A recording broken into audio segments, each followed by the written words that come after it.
The Bureau of Immigration is just waiting for the information which are being submitted by the foreign nationals. Do you confirm that, Bureau of Immigration?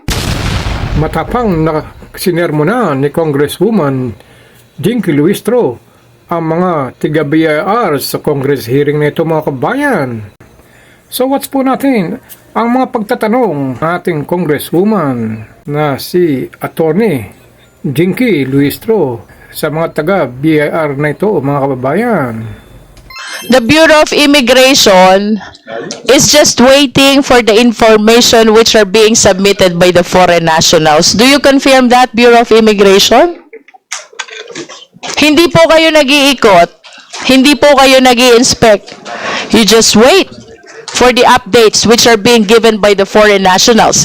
And if I am the foreign national, I am engaged in illegal activity, bakit ko naman i-report ang illegal activities ko sa inyo? So I will be reporting only legit operations of our business or employment. Tama po ba?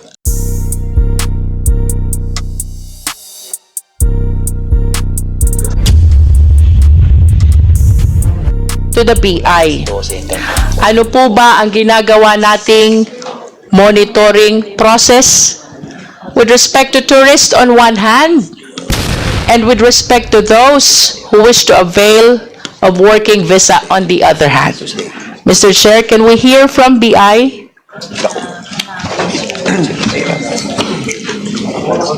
Your Honor, yes, good afternoon po. Regarding po dun sa mga foreign arrivals of foreigners, it's always a balancing act kasi yung promotion natin ng tourism and also yung how to counter yung mga, how to minimize yung mga criminal activities ng mga we deem as bad foreigners. So pagdating po sa mga working visa, mahigpit na rin yung bureau po ngayon sa mga tourists, sa mga arrivals. So yung mga napoprofile namin na will be working here and not really tourists, na-exclude po sila. Mr. Chair, to expound on this question, Bureau of Immigration, ano po ba ang requirements na hinihingi natin for the tourists who come into the country? Or to be specific, to test your monitoring system 2024.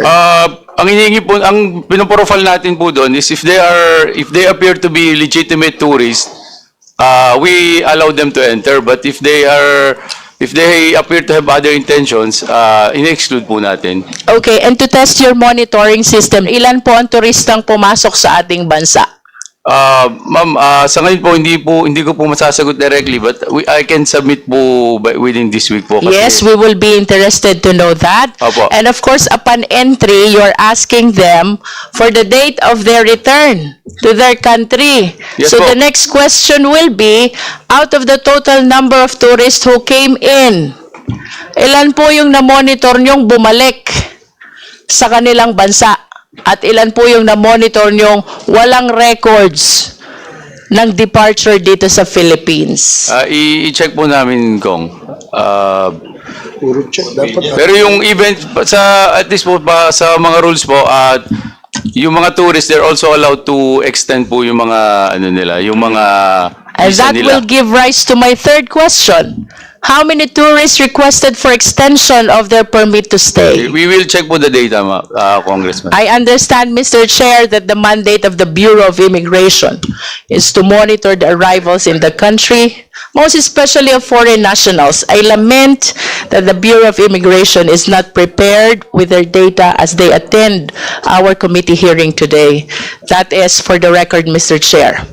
Let us go to foreign nationals who applied for working visa. Ano po ba ang requirements na hinihingi natin sa kanila? May mga documentary requirements po, pero one of the most important requirements is yung alien employment permit na issued ng Department of Labor and Employment. Yes, and can you give us a data of the number of foreign nationals who were issued by DOLE an alien employment certificate? We can issue po yung data that the BI, the visas that the BI issued. The data that the immigration issued. Yes po. This is the alien certificate of registration or the working visa? Working visa po. The working visa. What Yes po. are your requirements for the issuance of working visa? Among other, there are sets of documentary requirements, but one of the main requirements is the alien employment permit from the DOLE po. The alien employment permit is issued by DOLE. Opo. So, I wish to believe na ang binibigyan nyo lang ng working visa are those who were issued by DOLE the alien employment certificate. Is that correct, Mr. Chair? Yes po, yun lang po may AEP. I wish to request, Mr. Chair, the Bureau of Immigration to also provide the committee, the joint committee, the data of the number of foreign nationals who came and out of the number of the foreign nationals who entered the country, how many of them applied and were issued working visa? I understand, Mr. Chair, that the working visa has validity also. Yes po. What is the period of validity for a working visa? It is coterminous with the validity of the alien employment permit po. And how long is the alien employment certificate? It can be from 1 year to 3 years po. 1 year to 3 years. So if the alien employment certificate that will be presented to you is 3 years, you will be giving a working visa for 3 years also. Yes po, generally. And do you monitor the whereabouts of these people who were issued already working visa? Napomonitor po namin through the registration system. Through the alien registration po. How can you monitor it through the data of the alien registration system? Ma'am, we have also the intelligence division to monitor them. So what does the intelligence division do? Well, sa ngayon po, may program din po yung Bureau ng mga alien mapping. So, chine-check po nila yung mga communities ng mga presence ng mga aliens. Because this concerns about foreign nationals and you are the agency who has jurisdiction over them to regulate their activities here. Do you do an ocular inspection, a physical inspection of the whereabouts of these foreign nationals? Obviously not. Yes po, meron po.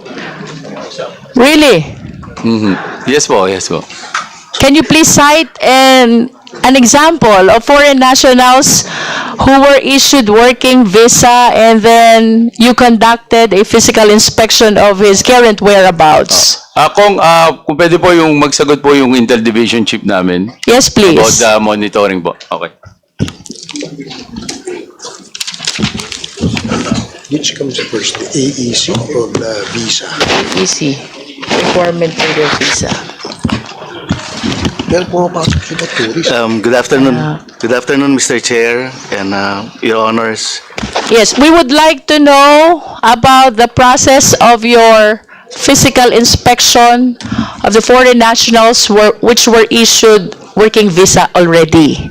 Do you do a physical inspection to determine their whereabouts, to monitor their activities after the issuance of the working visa? Your Honor, we do have an annual report activity every year. It's a 60-day activity wherein we require all registered foreign nationals to appear in person sa mga field offices, sa mga Bureau of Immigration offices, just to check their presence dito sa ating bansa. On top of that, may mga activities din po tayo na via complaint from the public or any concerned citizens. Mr. Chair, if I may interrupt, yun po bang na-issuehan nyo ng working visa? Lahat nag-a-update ng kanilang records sa inyong mga field offices? That's a mandatory requirement po. Yes, it is. But in actual practice, based on your observation, kunyari po may 1,000 kayong binigyan ng working visa. Yung 1,000 po bang yun regularly nag-a-update din? Your Honor, there's like two types of monitoring with regard to those who have been issued of working visas or any other immigrant visas. Mr. Chair, I wish to ask the immigration, would you agree with me if I would say na kung ang foreign national ay may ginagawang illegal activity, they will not give updates to the Bureau of Immigration? Of course. Your Dahil Honor, illegal ang ginagawa nila, di ba? Your Honor, we're just after po sa kanilang visa status and immigration status with regard to their activities po. If it's criminal, that's beyond immigration jurisdiction. It's gonna Nevertheless, Mr. Chair, I wish to remind the Bureau of Immigration that the issuance and possession of working visa is on the condition that they are not doing any illegal activity in the country. So it is very significant that you monitor as well, nasa na itong mga foreigners na ito? Anong ginagawa ng mga foreigners na ito? Are they involved in illegal activities already? Because if they are, then you should cancel right away the alien certificate of registration. But how would you know kung wala naman kayong extreme measure to monitor the physical whereabouts of these foreign nationals who were issued working visa? Tama po kayo, Your Honor. The only material or order that we can implement or execute is the mission order. Yung mission order po, sad to say, cannot be used on any residential form of establishments or domicile or residence, but we can use the mission order on any business establishments po. Visitorial power po, Madam Chair, we don't have such. You have visitorial power. You have visitorial power. Madam Chair, it's only mission order and warrant of deportation order lang po. What is the meaning of mission order? Yung mission order po is an order signed by the commissioner to invite for validation and verification purposes of the status of a foreign individual or a person. What is happening, Mr. Chair? The Bureau of Immigration is just waiting for the information which are being submitted by the foreign nationals. Do you confirm that, Bureau of Immigration? Hindi po kayo nag-iikot. Hindi po kayo nag-i-inspect. You just wait for the updates which are being given by the foreign nationals. And if I am the foreign national, I am engaged in illegal activity, bakit ko naman i-report ang illegal activities ko sa inyo? So I will be reporting only legit operations of our business or employment. Tama po ba? Your Honor, we do respect. Ang Bureau po, may mga initiatives din po na on its own, arresting and monitoring foreign nationals without even the joint operations of any law enforcement agencies. But let me go back to the question. Kayo po ba'y umiikot? Kayo po ba'y nag-o-ocular inspection nitong mga taong na-isuhan nyo ng working visa?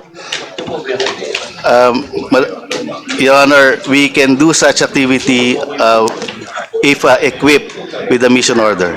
So what do you recommend, BI? What do you recommend? Because you are the agency principally concerned about the foreign nationals entering the Philippine jurisdiction. Having seen the loopholes na ang dami pong mga foreign nationals involved in illegal activities, what do you recommend now? Madam Chair, with the present immigration law that we have right now, maybe in any aid of legislation we can propose strengthening further the immigration law so that we can have a visitation power, Madam Chair. To be specific, Mr. Chair, we want the Bureau of Immigration to be proactive kasi based on their explanation about the mission order. The foreign nationals are just being directed to give updates on their activities. I think it should be done otherwise. Dapat Bureau of Immigration ang naghahanap dito sa mga foreign nationals instead of just waiting for the updates being submitted by the foreign nationals. Because I will say it again, if I am a foreigner engaged in illegal activities, bakit ko naman i-report yung illegalities ko sa BI? Siyempre, sasabihin ko lang yung mga legit. Tama po ba? Madam Chair, may operating arm po ang Bureau of Immigration, Fugitive Search Unit and Intelligence Division. On top of the reports, whether it's in writing or in verbal reports, we do also conduct our own case build-ups, our own initiatives, Madam Chair. Mr. Chair, contrary to the representation of the Bureau of Immigration, I understand that they are involved in the case build-up. They do conduct arrest and deportation as well. However, Mr. Chair, what I'm trying to point out is, as the Philippine agency concerned about the entry and exit and the stay of the foreign nationals in our jurisdiction, they must be proactive. They should not be relying merely on the information which are being submitted by the foreign nationals.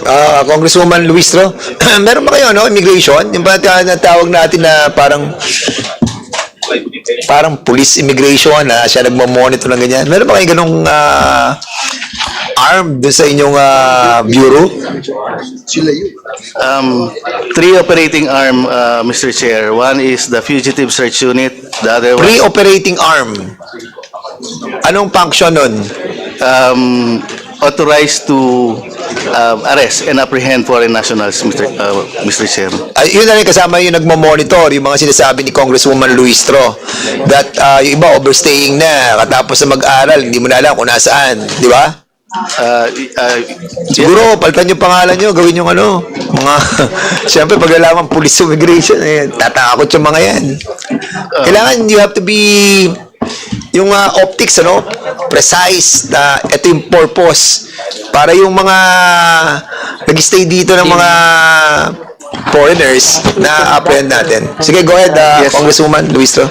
Mr. Chair, with that, I move that we direct the Bureau of Immigration to submit data as to the number of tourists who arrive in the country, the total number of tourists who later on applied for a working visa, the number of tourists who applied for extension, and the number of the grantees of working visa who likewise applied for extension.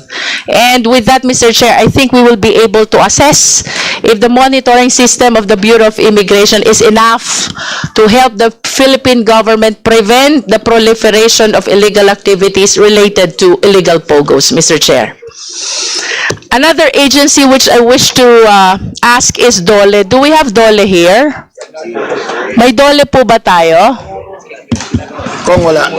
I respectfully move, Mr. Chair, by virtue of the deputization that was given to this representation by SDS Don Gonzales, that we subpoena, or we invite the DOLE for our next committee hearing. You're inviting The DOLE. the DOLE. Okay, so there's a motion to invite the Secretary of the Department of Labor and Employment. Second the motion by Congressman Ace Barber. Any objection? Hearing none, the said motion is now approved on behalf of the Committee on The next agency that I wish to ask, do we have representative from the national level of the Business Permit and Licensing Office? How do we call that? Do we have a resource person from DILG? We have invited the President of the BPLO. Andyan kasama natin yan. Ayan, si Malinaw? Malaya, sir. Malaya, Hindi Mr. pa tayo Chair. malaya sa mga illegal pogos.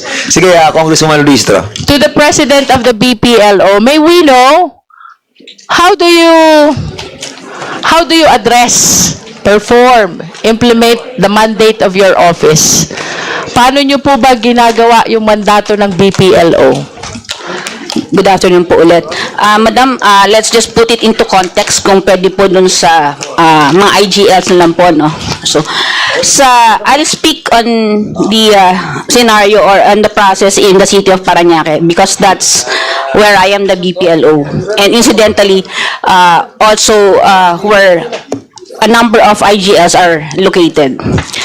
So ma'am, kagaya po ng sinabi kanina ni Mr. Chairman, ni Chairman Altenco, yung pong loan, yung letter of no objection is a requirement in setting up an IGL in the city. Mr. Chair, if I may interrupt, let us assume, Madam BPLO, of the situation that the license has been issued already. After the issuance of the license by the LGU as well as by the PAGCOR, what do you do to monitor the activities of this supposed POGOs? Yes po. We do conduct inspections, Mr. Chair, no? We do conduct regular inspection and kapag ka po may mga complaints or request for a joint inspection, we do conduct kagaya po ng ginagawa namin with DOJ under USEC NICTI, no? Ano po? They coordinate with our office and sinasamahan po namin sila for inspection. Also po, on the part of PNP, they have this REACT, Task Force REACT, na ini-invite din po kami and wherein we are a member, yung pong LGU. So we conduct inspection on businesses, yung mga negosyo po na into internet gaming, nag-inspect din po kami. What is apparent here, Mr. Chair, yung mga illegal POGOs, they purposely do not apply and secure for a license. That's the representation of PAGCOR. And even the non-POGOs, even other establishments, if they are conducting illegal activities, of course, they will not be applying for a license or a permit. So, what measures do you have to be able to find these companies who purposely did not secure a license to facilitate illegal activities? Madam, ang ginagawa po namin, we rely on complaints by the barangay or by the neighborhood. Ano po? So that if there are no complaints, you will not be able to Ma'am. find out. Yes, ma'am. In Parañaque, ma'am, we have 25,000 registered businesses and we only have 10 inspectors. So, performing yung regular job of inspecting yung mga new businesses. And so, ma'am, we rely mainly on information by the PNP, by the barangays, by our homeowners association, and after po namin maka-receive ng information, we immediately conduct inspection and we do joint inspection with the PNP and other regulatory offices in the city. Are you trying to say, Madam BPLO, that the logistics of the BPLO should be strengthened to become capacitated to monitor and apprehend those involved in illegal activities? Considering the limitations of the LGU, ma'am, I think lahat po naman ng government agency are not fully equipped to monitor all illegal activities. Please do not generalize, ma'am, because we are the government. If only we will be adopting the whole of the government approach, like the Bureau of Immigration should be strongly coordinating with the DOLE should be strongly coordinating with the BPLO, I think we will be able to determine and find the whereabouts of these perpetrators of illegal activities. Yes, there are limitations, but if we will be working together, I think there are means to be able to deter and prevent this. Yes, we fully agree with that, Madam Congresswoman. And kagaya nga po ng nabanggit namin kanina with respect to do sa PAGCOR, recently they have been communicating with us and we have been communicating with them as regards the IGLs. And yun din po sana yung request namin, which we have said earlier, is for the whole of government approach, ano po, with the BID, with the DOLE. We fully support that, Mr. Chairman, Madam Chair. May we ask the BIR, do we have BIR here? Our assumption here is only those working in licensed POGOs will be applying for a BIR registration, correct? That last question, Madam. Thank you. Yes. And are you coordinated with the DOLE and the immigration? Yes, ma'am. I believe there was joint task force between agencies concerning the foreign nationals working in the Philippines. So we are aware of these foreign nationals, and we are conducting audit investigations. Mr. Chair, Regarding to this. test the consistency of the records of the BIR, along with the DOLE and the Bureau of Immigration, I respectfully move that we direct the BIR to submit a list of the registered income tax payers of foreign nationals who were issued working visas. Mr. Chair. Okay, there's a motion to what? To what? Directing the BIR to submit a data of the foreign nationals who were issued working visas and paying income tax here in the Okay, Philippines. there's a motion by Congresswoman Luistro for the documents that will be submitted by the BIR. Is there any second the motion? Wait, clarification muna. Okay, Mr. Chair. clarification. Kong Jervil, in general, lahat ng aliens, irrespective Foreign of whether... nationals only, Mr. Chair, Yes. for us to see if the records of the Bureau of Immigration is consistent with the DOLE along with the Bureau of Internal Revenue. Okay. For my last question, Mr. Chair. Wait, hindi pa po natin nabibigyan ng action. Second the motion. There's a second the motion. Duly seconded. Any objection? Hearing none, the said motion is now approved. Last question, Mr. Chair.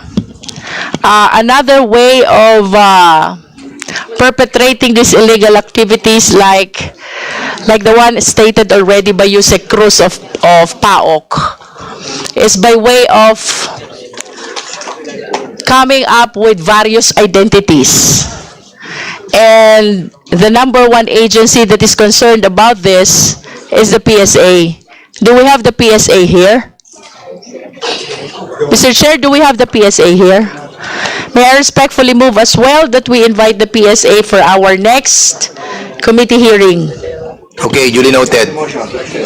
Duly seconded. Any objection? Hearing none, the said motion is now approved. Do we have the LTO here?